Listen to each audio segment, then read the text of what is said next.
Assalamualaikum warahmatullahi wabarakatuh. Perkenalkan, nama saya Nadia Angelina Nur Hidayanti dengan NIM 12120600063 dari Prodi Pendidikan Biologi UIN Sunan Gunung Jati Bandung. Di sini saya akan membuat materi bimbingan ibadah yaitu berkhutbah dengan judul bersyukur. Assalamualaikum warahmatullahi wabarakatuh. Alhamdulillahirabbil alamin wa bihi nasta'in wa ala umuri dunya waddin wassalatu wassalamu ala asrafil anbiya'i wal mursalin wa ala alihi wa sahbihi ajmain. Amma ba'du. Asyhadu an la ilaha illallah wahdahu la syarikalah wa asyhadu anna Muhammadan abduhu wa rasuluh. Amma ba'du. Pertama-tama, marilah kita panjatkan puji serta syukur kita kehadirat Allah Subhanahu wa Ta'ala yang telah melimpahkan rahmatnya kepada kita semua. Sholawat beserta salam tak lupa kita curah limpahkan kepada junjungan kita, yakni Habibana wa Nabiyana wa Maulana Kangjeng Nabi Muhammad Sallallahu Alaihi Wasallam, kepada keluarganya, para sahabatnya, tabi'in tabi'atnya, dan sampai kepada kita selaku umatnya yang insya Allah selalu istiqomah di jalan Allah. Amin ya Allah ya Rabbal Alamin. Jamaah yang dirahmati Allah, salah satu sikap yang paling penting di dalam kehidupan seorang muslim yaitu bersyukur. Allah Subhanahu wa Ta'ala berfirman di dalam Quran Surah Ibrahim ayat 7 yang berbunyi, A'udzubillahi minasyaitonirrajim. Bismillahirrahmanirrahim.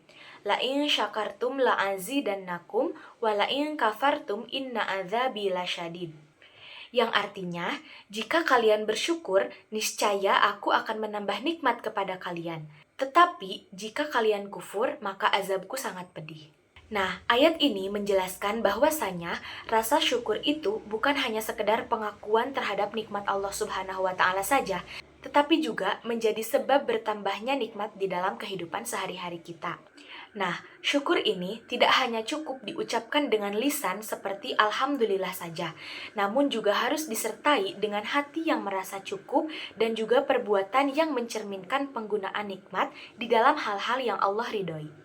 Contohnya yaitu, jika kita diberi kesehatan, maka gunakan nikmat tersebut untuk beribadah dan juga berbuat baik. Jika kita diberi nikmat rezeki, maka gunakan nikmat tersebut untuk menolong sesama dan juga untuk bersedekah. Nah, misalnya kita diberi waktu luang, maka gunakan nikmat tersebut untuk menuntut ilmu, untuk memperbanyak ibadah, dan juga melakukan hal-hal yang bermanfaat. Jadi, bukan hanya untuk bermaksiat ataupun membuang waktu secara sia-sia saja.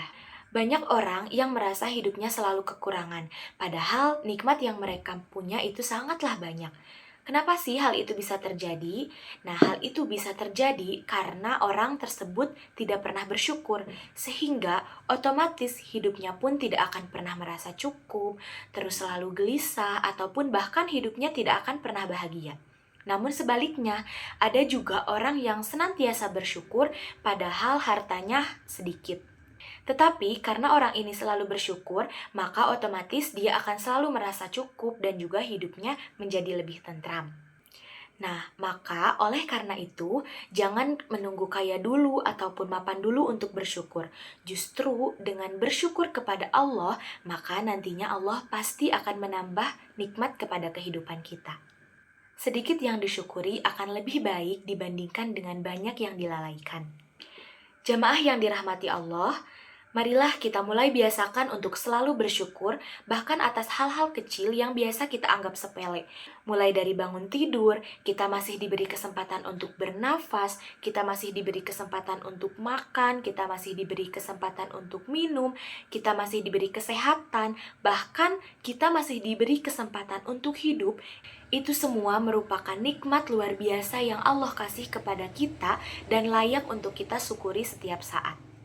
Semoga kita semua termasuk ke dalam hamba-hamba yang pandai bersyukur, agar hidup kita penuh keberkahan, hati kita selalu dilapangkan, dan juga semoga Allah Subhanahu wa Ta'ala senantiasa memberi kebahagiaan dan juga keberkahan kepada kehidupan kita semua. Amin ya Allah ya Rabbal Alamin. Sekian yang dapat saya sampaikan, kurang lebihnya mohon dimaafkan. Wabillahi taufiq wal hidayah. Wassalamualaikum warahmatullahi wabarakatuh.